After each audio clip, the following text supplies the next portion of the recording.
I promise you that this video contains no plot spoilers or any gameplay outside the first 5 hours of the game. No spoilers ahead, gentles and ladiesmen. Also, I should note that I'm a little bit under the weather right now, so I apologize for my nasally voice.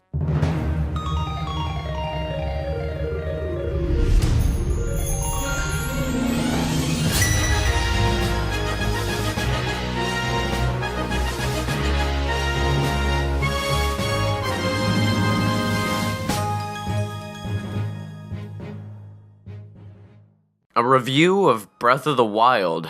This has been a moment I've been waiting for a long time. I won't lie, I love Zelda, and I've been anticipating playing this title for years, ever since it was announced, and I was so happy I audibly screamed and got grounded. But to echo the words of my friend King K, who makes tremendously good content like a well-constructed Zelda retrospective critique right now that you should all subscribe to, this bias exists, and no matter how far I try to separate myself from it's there. Regardless, I'm going to try my best to give Breath of the Wild for the Wii U a fair, accurate critique to the best of my ability. Note that I said Breath of the Wild for the Wii U because, indeed, this video will be solely focused on the Wii U version. See, the Wii U version has been sort of notorious for being the lesser port of Breath of the Wild, which is only half true. Most of the time, newer tech is going to yield a better presentation for any game. Such is the case for Breath of the Wild on the Nintendo Switch, but remember, the Switch version is actually the port in this situation. The Wii U version, as inferior as it might present itself, is the original here. Development began on the Wii U and shifted to the Switch after an email the team got from Aonuma, which, by the way, is kind of hilarious. Imagine working hard on this expansive game, and all of a sudden you get a casual email from the director telling you that it has to come out on two very different consoles. Anyways, think of this video more like a product review rather than a fully in-depth review of the game based on its actual content. This means I'm going to be just telling you if the Wii U version is worth a buy, judging it basically off a surface level. Today, I'm going to tell you whether or not the Wii U version is inferior, a claim many individuals have proposed, or if you need to go out and spend $300 on a new console just to play the so-called definitive version of Zelda Breath of the Wild. In the future, however, I will be giving this Zelda installment its own full, probably very long review. Right now, Nintendo is in the stage where they still have copyright protections up for spoilers, so I'm trying to be as careful as I can. To add to this, I don't want to spoil anyone before the game officially comes out, accidentally or voluntarily. There are many examples I want to point to when I explain some critiques I have with this game, but unfortunately they require me to, at the very least, show you what I'm talking about. Like here with the final boss. Too bad I can't show it off. Enough goofing around, let's get into the meat of things. Breath of the Wild for the Wii U is decently good, but there's a caveat to that. Let me get a few things straight first, just so nobody gets confused by the message. Keep in mind, throughout this critique, that I like Breath of the Wild. I do. I really do. I find the game to be charming overall, and it has a lot of strong components. What with the robust, innovative combat system, lush, gargantuous open world, interesting characters and set pieces, and unique art style. I hate to say it because I don't really like this whole what makes a Zelda game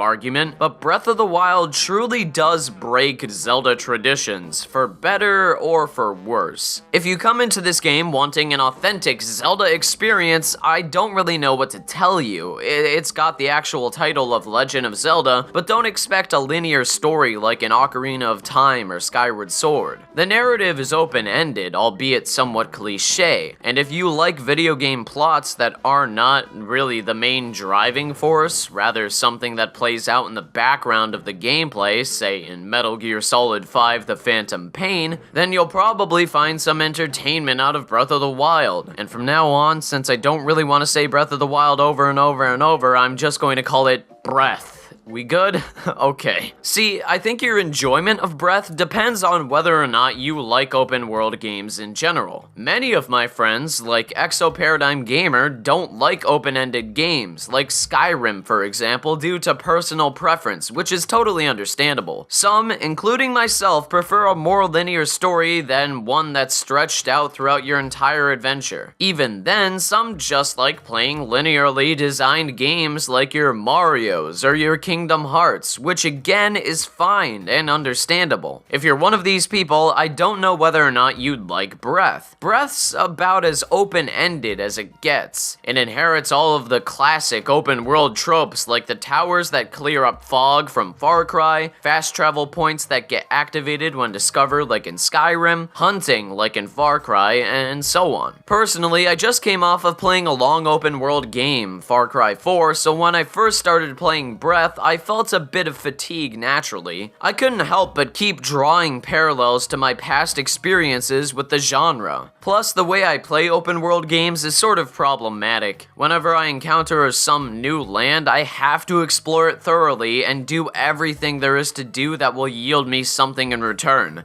I have to activate the Sheikah stuff. I have to fight that outpost to get some loot. I need to open every chest I see. Now don't mistake me, my personal feelings are subjective. Saying that Breath follows a lot of open world quirks is just an opinion, one you might not share. I still acknowledge that Zelda is designed well for what it is. If I had played Breath at a later time, perhaps with more stretched out play sessions, I don't think I'd be so fatigued when I play for more than 2 hours. Like I said before, anti-fans of open world games will most likely feel the same way, since there isn't much concrete direction on where to go, and the sheer size of everything might be off-putting. It's important to take these people into consideration when assessing the open-worldiest open world game of recent memory. If you love open worlds or are indifferent and are ready to try something new, you're in for a real treat. A game that'll have you playing for hours and hours on end, not wanting to put it down until you starve or need to